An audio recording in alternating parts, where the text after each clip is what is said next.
Hi! On the Woodpecker today, I make this picture frame.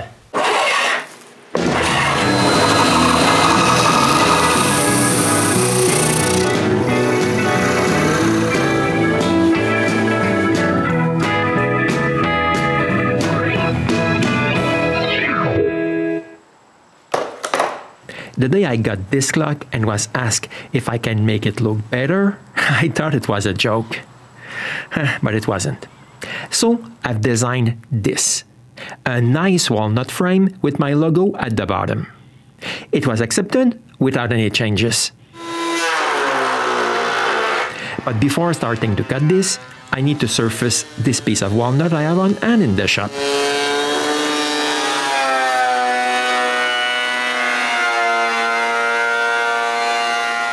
First, I cut it a little bit longer than what I need.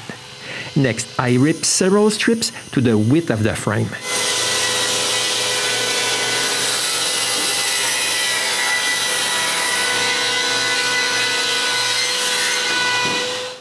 But it's way too thick.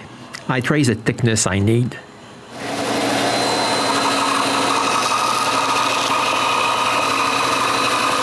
Then I rip it.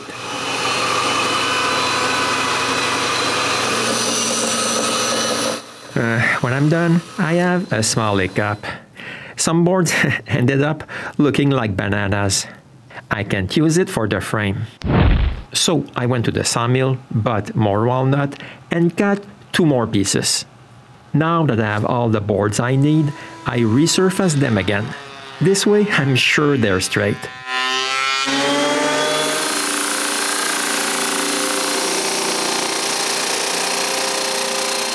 Now that I have the 4 pieces for the frame, I can cut the rabbit, which will keep the clock in place.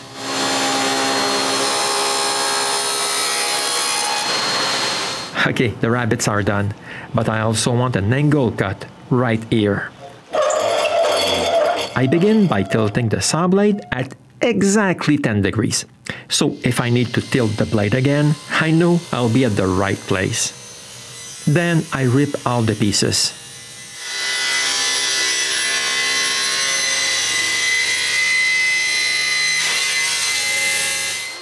Before doing anything else, I remove the burn marks because they just bug me.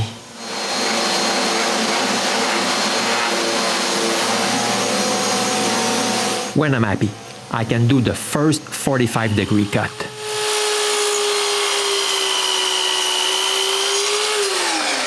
Then I can use the clock itself to figure the length of the long sides. I align the pieces with the saw laser and clamp a stop at the other side.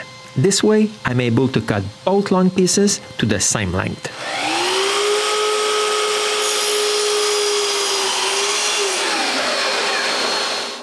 When I'm done, I do the same thing for the other 2 sides.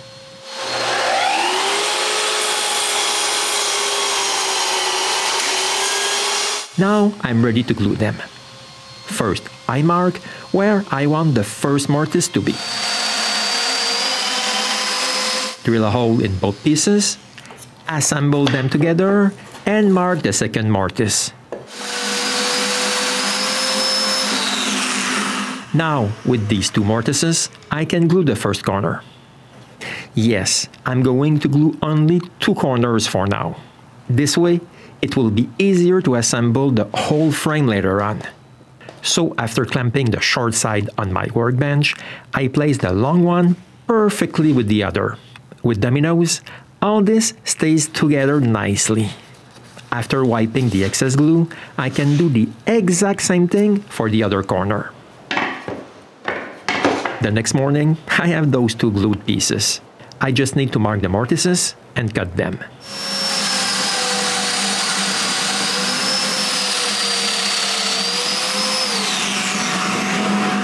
Then I can glue both pieces together.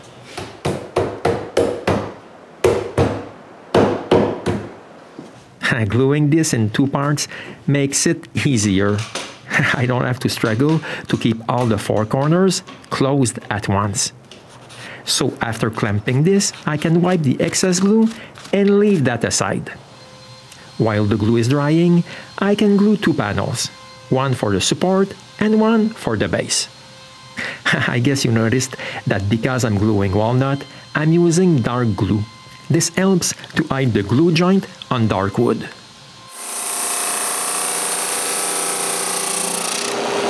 The next day the glue is dry and I can sand both glue up straight and also real smooth, because the sandpaper in the drum sander leaves a lot of small scratches.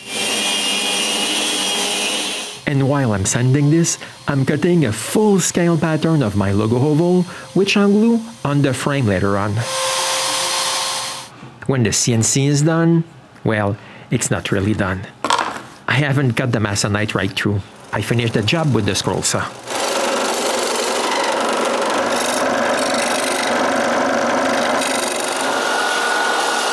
Since I want a perfect pattern, I also sand the edge. And with this pattern, it's easier to figure out the next piece of walnut I need to cut. So after cutting a piece, I surface two adjacent faces.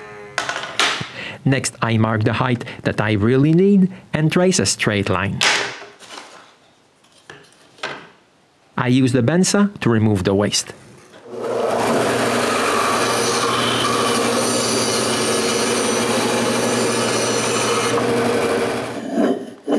Now, just like for the frame, I need to remove some wood from this chunk of wood.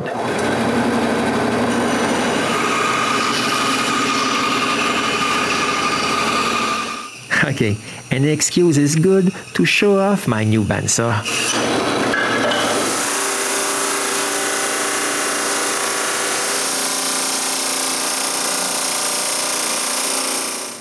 Now that I have a nice piece of wood, I can stick on one end the shape I need to cut off. And since I didn't move the tilt angle from the last time, I just need to lower the blade and make the first cut.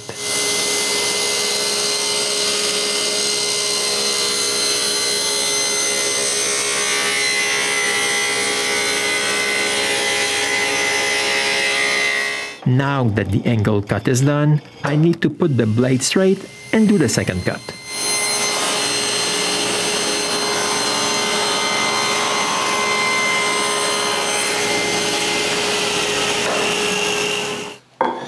This is how my frame will match the cut I just made. Not bad at all.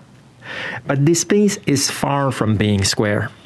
Using an offset gauge, I trace a bigger shape of my logo. Then, to be able to cut this, I stick a piece of double-sided tape at the bottom of the cut. Stick two thin strips of wood over the tape and put another layer of double-sided tape. And finally, I stick back the piece I've just cut before. Now I can cut on the line. But first, I need to switch the bandsaw blade.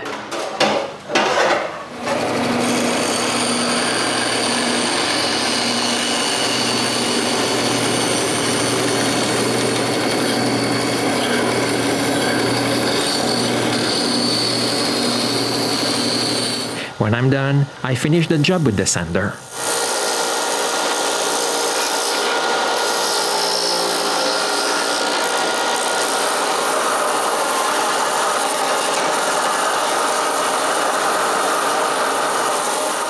Now that this piece is well sanded, I'm almost ready to glue it to the frame itself. But before, I need to sand the frame. All done. Now I can glue the oval in place. First, I mark the center of the frame, and also the oval. Now it's gluing time. I just need to check if both lines align. After putting some clamps, I wipe the excess glue.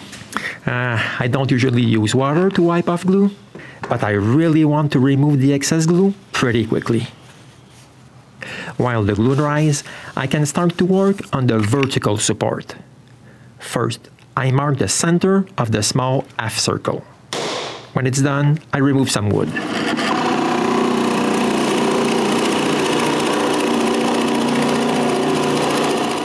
Next, I cut the 10-degree angle of the support.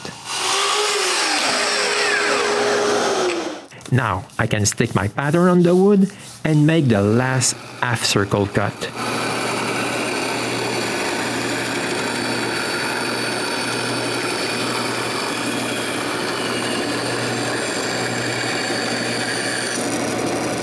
Last thing to do is a little bit of sanding.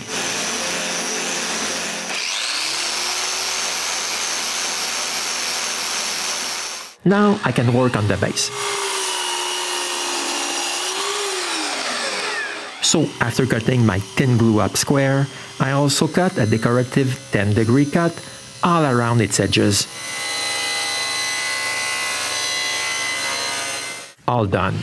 I need to sand away all those nasty burn marks now.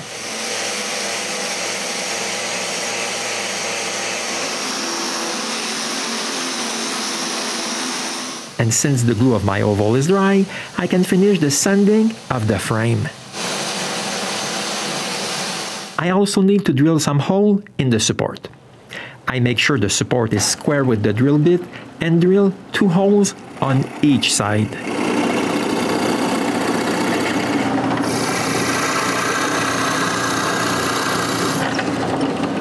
Now, to transfer the hole's position onto the frame, I use some centering pin, which I'll keep in place with masking tape.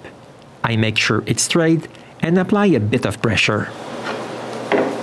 Now, I have 2 marks directly in the center of the other holes I made. Now, I just need to drill them.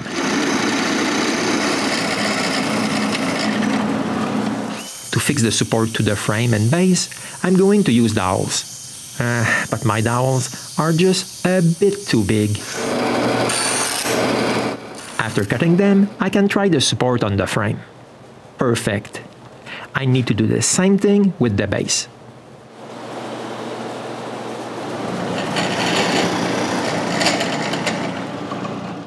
Another success story. Now I can glue the dowels to the frame and base.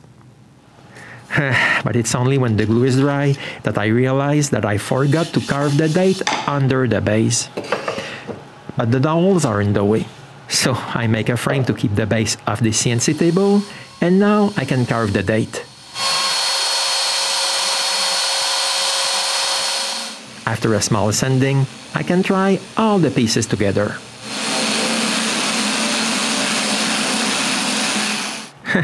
This will be great. But before doing anything else, I stick masking tape around the base's dowels. Then I put the support in place and trace around it. Next, I can cut the tape a little bit inside my line. Then I remove the excess. Now I can glue the support to the frame and make sure it's straight. While waiting for the glue to dry, I sand a little bit the sharp corner of the base. When the glue is dry, I do the same to the frame.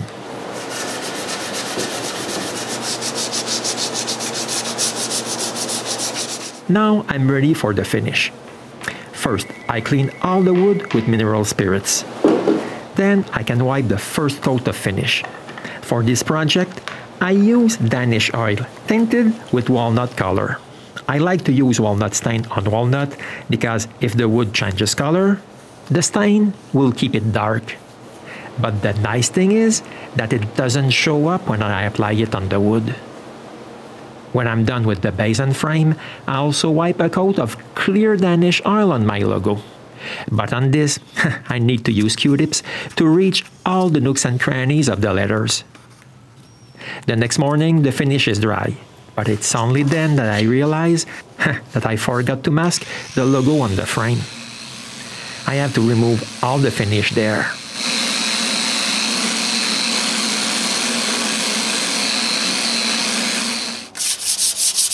Then I give it a light sanding everywhere else. But before wiping the second coat, I stick some masking tape under the logo, and using my pattern, I trace the shape. And just like last time, I cut the tape inside the line and remove the excess. Then I can apply the second coat. I wait another day to apply the third coat. On the fourth day, I remove the tape on the frame and behind my logo and glue it in place. But this time, I don't use dark glue. So after spreading glue all over the place, I clamp the logo and wipe the glue that squeezed out all around it. After several hours, the glue is dry enough so I can remove my clamps. Then I remove the remaining masking tape and glue the last two pieces together. And I'm sure you noticed that I'm back to dark glue. After putting both pieces together, I wipe the excess and make sure it's not crooked. To do so, I leave a block of the right size on one side and I check if it's the same on the other. Since it's exactly the same, I leave this alone the rest of the day. The next morning, I'm ready to put the clock in place. First, I cut some thin strips to keep the clock in place.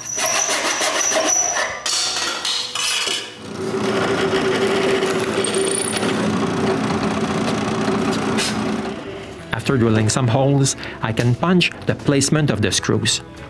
Then I drill some pilot holes.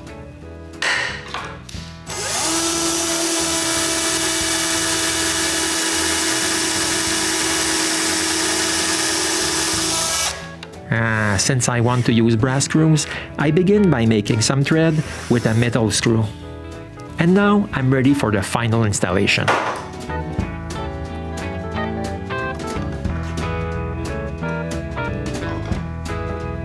And here's the finished job. I personally find it's not that bad for something I first thought was a joke. This frame even makes the clock look better. And I really like my logo at the front. And by the way, the subject of my next episode will be on how I made this actual 3D carving. So see you soon for the 3D logo on the Woodpecker.